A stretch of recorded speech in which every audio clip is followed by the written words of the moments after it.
സിനിമയിൽ എപ്പോഴും മെയിൻ ലീഡായിട്ട് വരുന്നത് എപ്പോഴും നായകനായിരിക്കും അല്ലേ?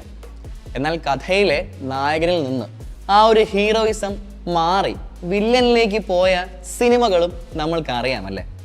ചില സിനിമകളിൽ വില്ലന്മാർ മാത്രമായിരുന്നു ഓർമ്മിക്കപ്പെടുന്ന കഥാപാത്രങ്ങളായി മാറിയത്. ഈ ഒരു രീതിയിൽ, അതായത് the films where the villain took over, അങ്ങനെയുള്ള മലയാള സിനിമകളെ കുറിച്ചാണ് ഇന്ന് പറയാൻ പോകുന്നത്. ഈ ഒരു ടോപ്പിക്കിൻ്റെ ഇനിഷ്യൽ തോട്ട് വരുന്നത് റെഡിറ്റ് കമ്മ്യൂണിറ്റിയിൽ നിന്നാണ്. സോ വെൽക്കം ടു സ്കിനിമ. ഇന്ന് നമ്മൾ സംസാരിക്കാൻ പോകുന്നത് is all about the films where the villains took over.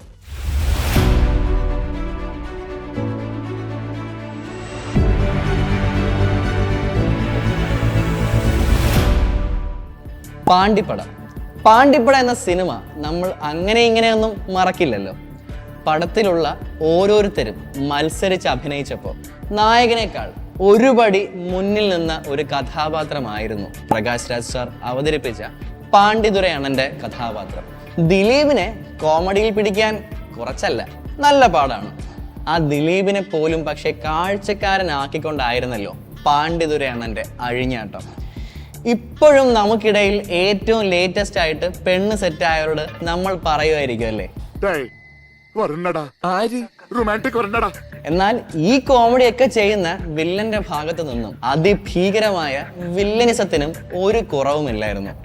സിനിമയിൽ ക്ലൈമാക്സിനോട് അടുക്കുമ്പോൾ പാണ്ഡിതുറൈ എന്ന കഥാപാത്രത്തിനെ സ്ക്രീനിൽ കാണുമ്പോൾ തന്നെ ഇദ്ദേഹത്തോട് പിടിച്ചു നിൽക്കാനുള്ള കെൽപ്പ് നായകനില്ല എന്ന് പോലും തോന്നിക്കുന്ന വിധമായിരുന്നു അദ്ദേഹത്തിന്റെ സ്ക്രീൻ പ്രസൻസ്. കോമഡിയും വില്ലനിസവും ഒക്കെ കഴിഞ്ഞ് സെന്റിമെന്റൽ സീൻസിലും തകർത്ത് അഭിനയിക്കാൻ മറന്നില്ല ഈ രാക്ഷസ നടികർ. ക്ലൈമാക്സിൽ ജീപ്പിൽ കയറി ദിലീപിനോട് പറയുന്ന ഡയലോഗുണ്ട്, എന്നെ ആരും സ്നേഹിച്ചിട്ടില്ല, ഞാനും ആരെയും സ്നേഹിച്ചിട്ടില്ല, ഞാൻ തിരിച്ചു വരും. ഈ ഡയലോഗിൽ പ്രകാശ് രാജിനെ അല്ല നമ്മൾ കണ്ടത്, പകരം പാണ്ഡിതുറൈ അണ്ണനെയായിരുന്നു. ഈ ഡയലോഗ് പറഞ്ഞ് അദ്ദേഹത്തിന്റെ ചുണ്ടുകൾ വിറച്ചപ്പോഴും ആ കണ്ണുകൾ നിറഞ്ഞപ്പോഴും നമ്മുടെ നെഞ്ചാണ് പിടഞ്ഞത്. Hello, how are you? I am fine. Thanks. Ananthabhadra, ഇരുണ്ട നിഴലിന്റെ ശക്തി. അനന്തഭദ്ര, ഈ പേര് കേട്ടാൽ പോലും മനസ്സിൽ ഒരു ഭയാനകമായ കുളിരൊരുങ്ങും. ഇതിലെ ദയാനന്ദൻ മാഷ്, മനോജ് കെ ജയന്റെ കരിയറിലെ ഏറ്റവും ഭയങ്കരമായ പ്രകടനം. വെള്ളിത്തിരയിലെ സമാനതകളില്ലാത്ത വില്ലൻ. ഒരു സാധാരണ വില്ലൻ കഥാപാത്രമല്ല, അതിനപ്പുറമായിരുന്നു. മൂടി വയ്ക്കപ്പെട്ട കറുത്ത വൈഭവം. ഭയത്തിൻ്റെ പ്രതീകമായി ആ കഥാപാത്രം മാറി. അവൻ്റെ ദൃഷ്ടിയൊരുക്കം, ശബ്ദം, സംസാര ശൈലി എല്ലാം വിളിക്കാതെ വന്ന മരണത്തിൻ്റെ സൂചനകളായിരുന്നു.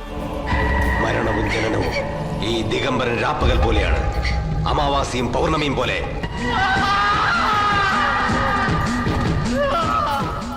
പാലേരി മാണിക്യം, ഹാജിയുടെ ഭീകരത. പല വില്ലന്മാരുണ്ടാവാം, പക്ഷേ മമ്മൂട്ടിയുടെ ഹാജിയേക്കാൾ ക്രൂരത നിറഞ്ഞതാരും ഉണ്ടാവില്ല. പാലേരി മാണിക്യം എന്നത് ഇൻവെസ്റ്റിഗേഷൻ ത്രില്ലർ ആയിരുന്നുവെങ്കിലും പ്രേക്ഷകർ ഏറ്റവും കൂടുതൽ ഓർമ്മിച്ചത് അഹമ്മദ് ഹാജിയെ ആയിരുന്നു. നമ്മുടെ മമ്മൂക്ക തന്നെ ഇരട്ട വേഷം ചെയ്തിട്ടും ആരും ഒരു നിമിഷം പോലും നായകനെ ഓർത്തില്ല. കാരണം ഹാജി അത്രത്തോളം ഭീതിജനകമായിരുന്നു.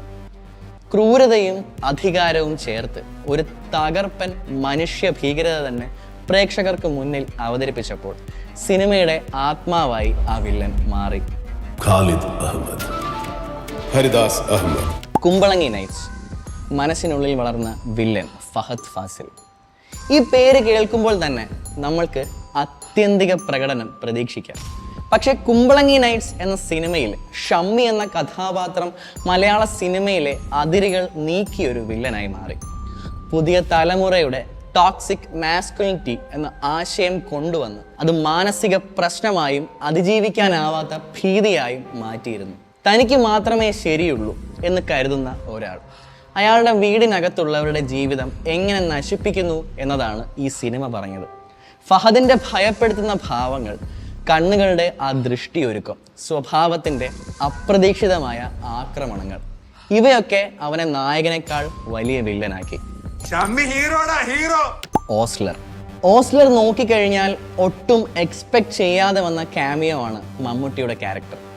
ഒരുവിധം ടിപ്പിക്കൽ ക്രൈം ത്രില്ലറായ സിനിമ ഒരു പടി മുകളിൽ എത്തിച്ചത് മമ്മൂട്ടിയുടെ ഈ ക്യാരക്ടർ തന്നെയാണ്. ഫസ്റ്റ് ഡേ ഫസ്റ്റ് ഷോയ്ക്ക് ടിക്കറ്റ് എടുത്ത് പടം കാണാൻ കയറിയവർക്ക് ഒരു വലിയ സർപ്രൈസ് ആയിരുന്നു മമ്മൂട്ടിയുടെ ഈ ക്യാമിയോ.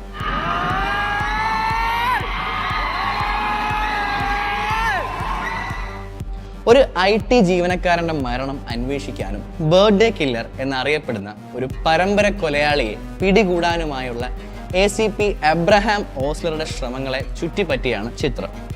ഡോക്ടർ അലക്സാണ്ടർ ജോസഫ് എന്ന കഥാപാത്രമാണ് ഇതിൽ മമ്മൂട്ടിയുടേത്. നായകനായ ജയറാമിൻ്റെ ACP എബ്രഹാം ഓസ്ലർ എന്ന ക്യാരക്ടറിനേക്കാളും ആൾക്കാരെ കയ്യിലെടുത്തത് ഈ ക്യാമിയോ തന്നെ ആയിരുന്നു. നിങ്ങൾ പ്രണയിച്ചിട്ടുണ്ടോ? പിന്നെ ചില സിനിമകളിലെ വില്ലന്മാരുണ്ട്, വർഷങ്ങൾക്ക് ശേഷം ആ സിനിമയുടെ പേര് നമ്മൾ മറന്നാലും ഈ കഥാപാത്രത്തിനെ അങ്ങനെ നമ്മൾ മറക്കില്ല. അങ്ങനെ ഒരു കിക്കിടിലം ക്യാരക്ടർ ആയിരുന്നു ബൽറാം കൊണാർക്ക് ഡിസ്റ്റിലറീസിലെ ബലരാമൻ. എന്നെ പോലുള്ള നീചന്മാരോട് പൊരുതി നിൽക്കാൻ പറ്റില്ല സക്കീർ ഭായി നിങ്ങൾക്ക്. മലയാള സിനിമയുടെ തന്നെ മുടിച്ചൂടാ മന്നൻ്റെ മുന്നിൽ പോലും ഒരു പടി മുകളിൽ നിന്ന് അല്ലെങ്കിൽ നിർത്തിയ ഒരു കഥാപാത്രം തന്നെയായിരുന്നു ഷമ്മി തിലകൻ സാർ അതിഗംഭീരമാക്കിയ Balaraman from Praja. Dialogue deliveries കൊണ്ടും ഓരോ ഡയലോഗ്സിൻ്റെ മോഡുലേഷൻസ് കൊണ്ടും we literally saw Balaraman on the frame. വേഷത്തിലും ഭാവത്തിലും നടപ്പിലും നിപ്പിലും വരെ we never saw Shammi Thilakan. അതുപോലത്തെ ഒരു ഇടിവെട്ട് പെർഫോമൻസ് ആയിരുന്നു അത്. മേ ബി അദ്ദേഹത്തിൻ്റെ കരിയറിലെ തന്നെ one of the best performance എന്നൊക്കെ വേണമെങ്കിൽ നമുക്ക് പറയാം. അത് പിന്നെ അണ്ണാൻകുഞ്ഞിനെ നമ്മൾ മരം കയറ്റം പഠിപ്പിക്കേണ്ട കാര്യം ഇല്ലല്ലോ അല്ലേ. ഇനി പിന്നെ ചില വില്ലന്മാരുണ്ട്, ഇവരെ ഓർക്കാൻ കഥാപാത്രത്തിൻ്റെ പേരോ സിനിമയോ അതിലെ നായകനെയോ പോലും ചിലപ്പോൾ നമുക്ക് വേണ്ടി വരില്ല. ദേ ഇതുപോലൊക്കെ ചില BGM മാത്രം മതി.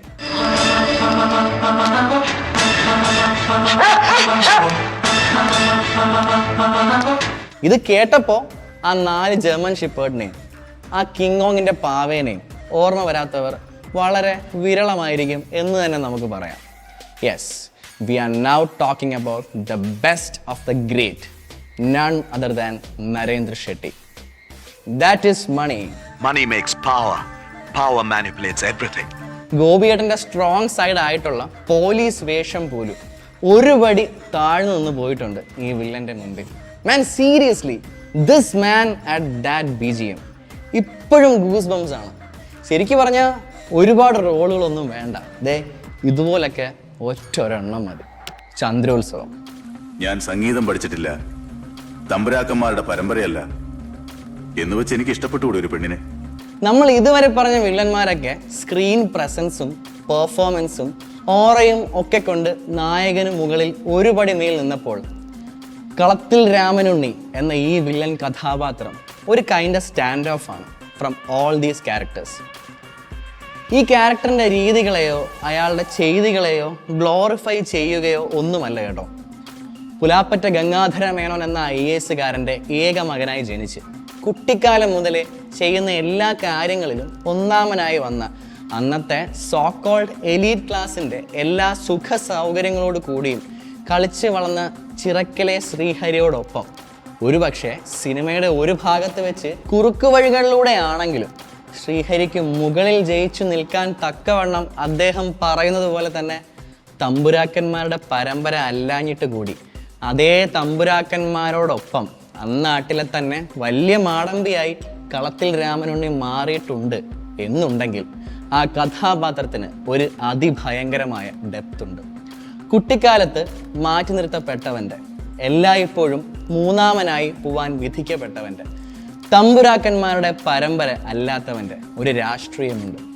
അതുകൊണ്ട് രഞ്ജിത്ത് ജന്മം കൊടുത്ത കളത്തിൽ രാമനുണ്ണിയെ പരാമർശിക്കാതെ പോകാൻ വയ്യ. നിങ്ങളുടെ മനസ്സിൽ ഏറ്റവും ഭയപ്പെടുത്തിയ, നിങ്ങൾക്ക് ഏറ്റവും ഇഷ്ടപ്പെട്ട വില്ലൻ കഥാപാത്രം ആരായിരുന്നു? നിങ്ങളുടെ കമൻറ്റുകൾ ഞങ്ങൾ കാത്തിരിക്കുന്നു. വീഡിയോ ഇഷ്ടപ്പെട്ടാൽ ലൈക്കും ഷെയറും സ്കിനിമ ചാനലിന് സബ്സ്ക്രൈബും ചെയ്യാൻ മറക്കരുത്. അപ്പോൾ അടുത്ത വീഡിയോ ആയിട്ട് കാണുന്നവരേക്കും